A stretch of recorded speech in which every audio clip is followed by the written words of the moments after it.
problem 39. Okay, the dumping level was set up midway between 2 points A and B, okay, which is 200 meter apart. Okay, the rod reading on A was 1.5 meter, and at B was 1.28 meter.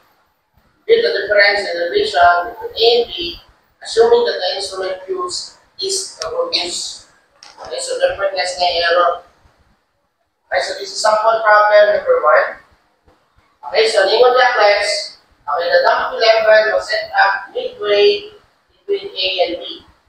Okay, so ito pa ng class, this is transit class, naputang midway between A and B. And then the distance A and B class is 1 meter. Okay, which is 200 meter apart.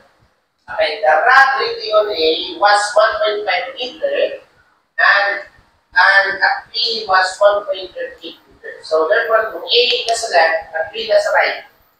Okay? And B reading class is 1 man plus 2 man. So therefore, guys, ang imong ayuda, nagsaka na ginanin. Okay? So let's say, guys, naman imong transit left. Okay, transit, no? And then, wala imong study right. Okay, and then ito, okay, location sa itong transit, it is midway between A and B.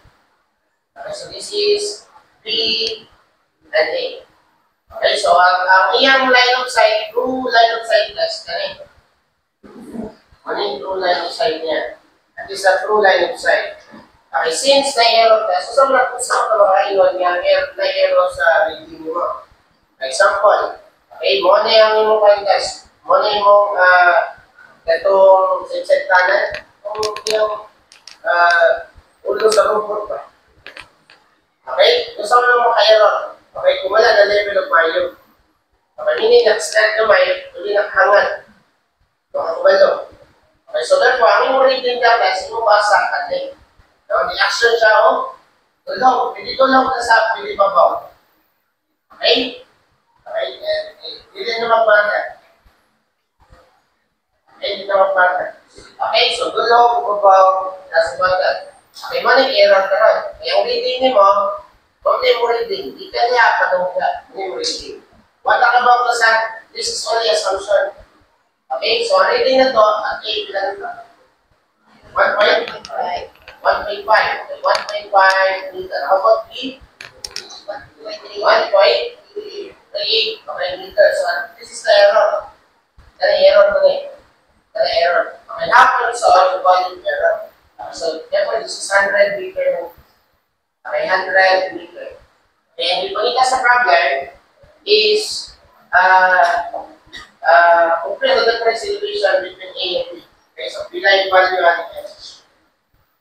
Okay, so automaton, again, ito lang yung sa map, this is the true level, okay, true level, or true line of sight. Okay, so therefore, ito lang sa map, that is 1.5 plus E is equal to H plus 1.38 plus E. Okay, ganun ang E plus either way or either same word. Okay, that's the same as the distance. Okay, the same as the distance. No? Kung meron mo yung class ng ana na yung transit niya, tinituyok mo, moro gapon yung ignition, same as the slope. Okay, since same silang slope, and same silang distance, so therefore, error ko yan, same. So therefore, class ka rin, consider what is the value of H? 0.12.